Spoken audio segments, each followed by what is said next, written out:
So, 7 years later, David Fincher is back with another movie. But actually 6 years later, after Gone Girl. And I have to tell you, it's good to see him back.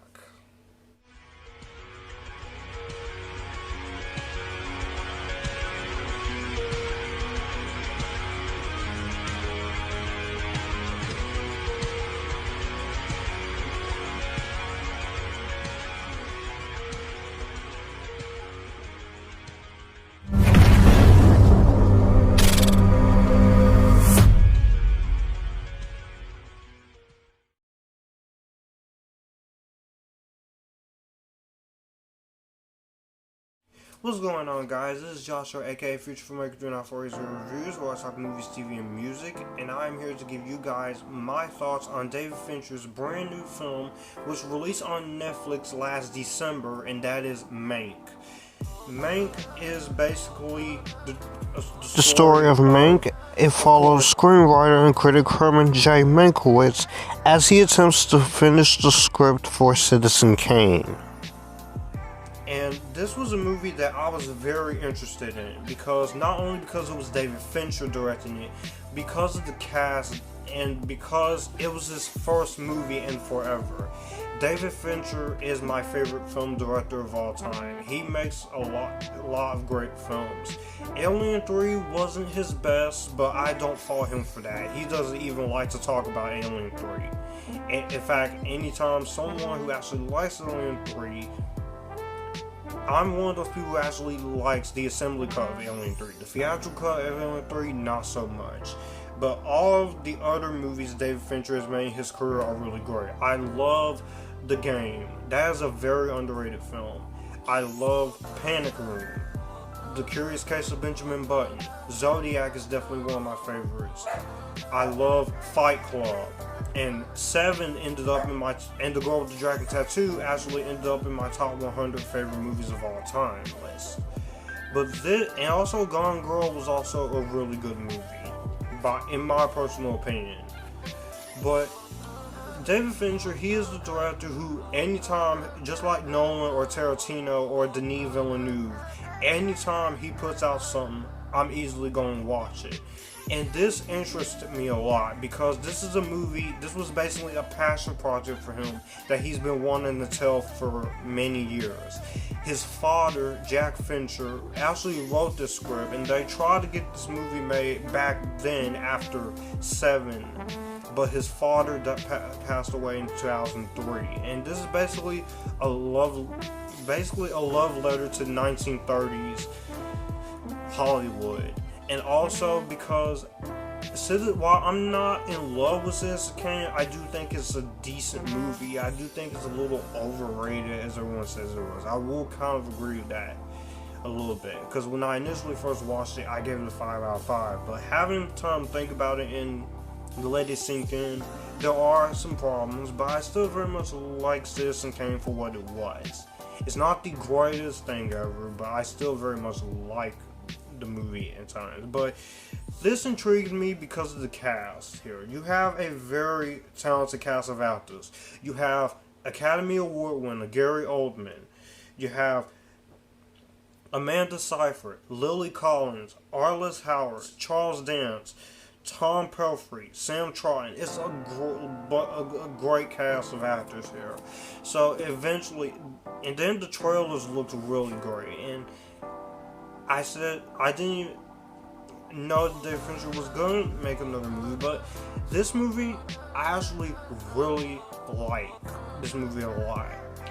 But first, before I go into my positives and negatives, I do have to talk about the plot, because I basically spent 3 minutes just discussing my excitement, talking about a new David Fincher movie, to be honest with you. And the plot of Mank is very simple, and I'm going to give it to you straight.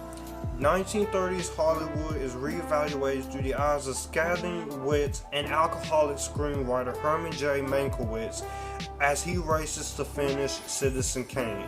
We also get a little bit of conflict between him and Orson Welles and the whole throwdown there, and while he is basically isolated into his bed. And that's all I'm really going to say about this movie. because this is a movie that I definitely think is for film lovers like me. I am someone who appreciates the art of film. I do love movies. It's basically my dream career is to do film, make movies, and star in them. And just now, back last year during the whole crazy pandemic times, I've now gotten back into writing my own movies. And I'm currently, as I'm doing YouTube stuff, I'm currently writing a script for a horror movie based on the Kuchi Saga Onna. But this movie, I wanted to basically talk about this movie because this is definitely for film lovers. If you appreciate the art of film and everything that goes into it, I think you will very much love this movie. If you're a Fincher fan, I think you will love this movie. Now, this movie is not going to be for everyone in terms of the way the movie is structured, in terms of the way this movie is, because there is a lot of talking and there is a very different structure into what David Fincher is doing. But for me personally, I was willing to go along with the structure of this movie.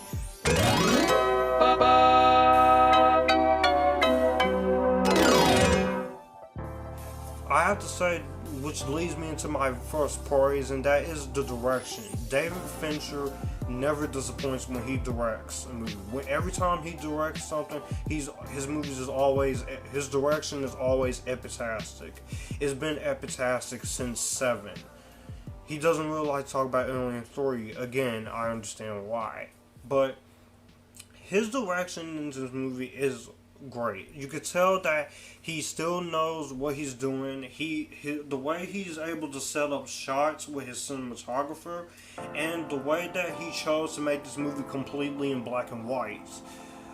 I like that. It's a nice love letter. It's a nice tribute to the 1930s Hollywood era and basically what was going down at them times. Also, the production design, the costume design is very amazingly well done. If this movie should be nominated for anything, it should be the costume design, production design, because the way they recreate the 1930s era, I think, is amazing here. I love the way it's very well handled. The production design, it feels like you're in that 1930s setting. It feels like you are there with Mankiewicz and Orson Welles, are there on the set on Citizen Kane, and they're trying to. And also, you do see the inner struggle of Herman Mankewicz himself. He can be a bit of an asshole at times. He can also be a bit funny at times, and that will lead me into the performances, which we'll get to a little bit. But I will have to say, I very much appreciate the production design and the costume design by Trish Somerville and Donald Graham Burke. Costume design, production design, respectively. This is a very amazingly well executed film in terms of the production design and costume design. Also, the cinematography wise, as far as setting up shots, and as far as basically the camera angles and trickery of the 1930s era, you could tell David Fincher, he was passionate about this. You can tell that he wanted to do a movie that basically pays great homage to 1930s Hollywood, and it definitely feels that way. Even, like I said, the whole aesthetic of movies in black and white. I think black and white is great, and I very much appreciate the fact that this was in black, that Fincher chose to go in black and white. I love that idea. I love the aesthetic of that. Also, we have to talk about the acting in this movie, because I cannot talk about a David Fincher movie without talking about how good the acting is, right? That Gary Oldman, this guy is great. I love Gary Oldman as an actor. I have loved him in anything he's in. I think his portrayal of Commissioner Gordon is definitely one of my favorite parts he's ever played. He got that character down to the T, and I thought he was a perfect choice for Mank. But he was not only a perfect choice for Mank, I thought he was excellent in the Harry Potter movies that he was in. It sucks that they had to kill his character off, but what can you do? But Gary Oldman, a very accomplished actor, The Fifth Element and stuff, y'all know this. Gary Oldman, he's really great here as Herman J. Mankewicz. You see the struggle in him. You do have a light side of him, but he can also be a bit of an asshat at times. But the real Herman J. Mankewicz, for what I'm assuring, was basically like this in real life. And you see him having to be on the race to finish this movie. That's what I very much love about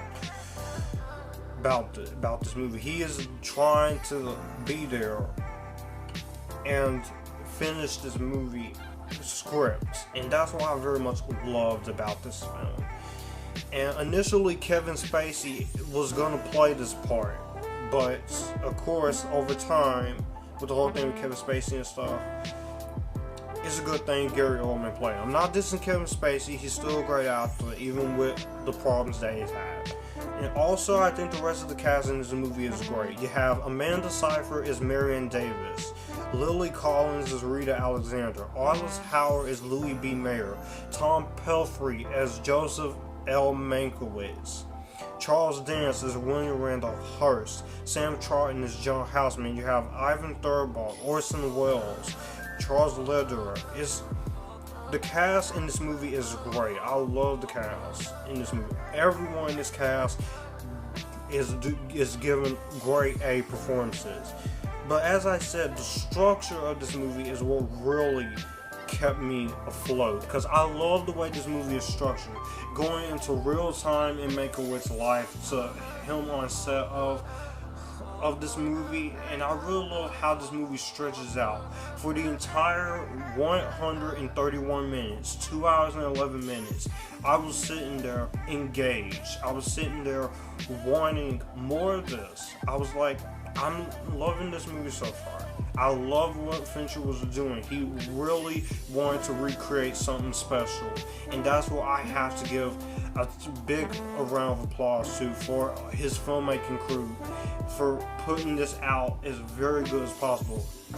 The one common complaint I hear is the characters are not the greatest, and yeah, I can agree, but I just easily can let that slide because the script is good enough and the actors is good enough to basically make all their performances work with these characters. And that the structure is another one of the problems that people have, but I don't see what's wrong with the structure. I think the structure of the movie, the way he chooses to use flashbacks and to go back and forth to flashbacks into modern times, I think is very genius. But I almost forgot to talk about the musical score, because the musical score in this movie is great. You have Trent Reznor, Atticus Ross. They've worked with David Fincher for a very long time with his movies. The Social Network, The Girl with the Dragon Tattoo soundtrack, which is amazing by the way. Gone Girl soundtrack. Just the way that the music here in this movie, the way the music is very well done. I think they did a great job of recreating that musical era of the 1930s, and also the sound mixing and the sound design, hair and makeup, which I didn't even mention. I think all that is very well articulated, and just I can tell this was made by a director who was very passionate about this, because every director, we all have that passion project in us. But also what this movie is not afraid of doing is showing the negative sides of filmmaking, because Herman Mankewicz and the whole thing with Orson Welles, who was getting credit for Citizen Kane, and the struggle with his alcoholism. I thought all of that was very well done. And I very much appreciate the fact that Fincher is not afraid to go in that direction. He went for it, and I gotta give the man credit for that, because he knows exactly what he was doing.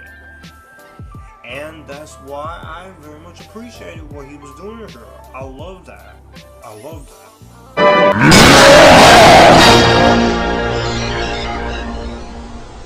There's not much much negatives I have with this movie. In fact, I don't really have any negatives with this movie at all. Yes, the structure and the character development could have been stronger, but it didn't really bother me too much.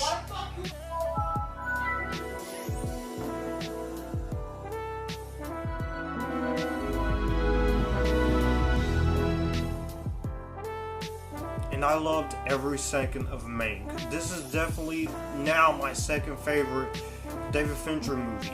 The acting is great, the recreation in the 1930s is amazing, I love the performances, I love the writing, I love the cinematography, and just everything about this movie works for me.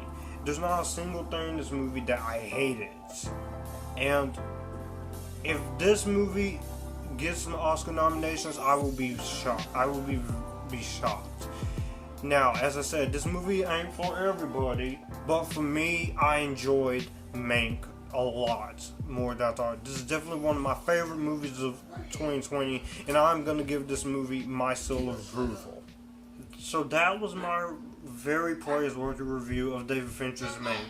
In the comment section down below, what did you guys think of this movie? And please, if you love this video so much, thank you guys so much for watching. Please be sure to like this video, comment down below what you guys think of this movie. Did you like it? Did you hate it? Or somewhere in the middle? Just be civil about this movie in the comments. There's no need to start a riot in my comment section. Also be able to share this video. Also be sure to hit the subscribe button and the notification bell to get notified when newest videos are up. When I do live streams or when I do post in my community tab. Also, if you want to send money to my channel or you want to send fan mail, you can do that as well. Also, my Amazon wish list is in the description box down below if you would like to send anything. Also, check out my merchandise store. So with that being said, you guys keep cool, join the Epictasticness, and I'll see you guys in the next video. Love you.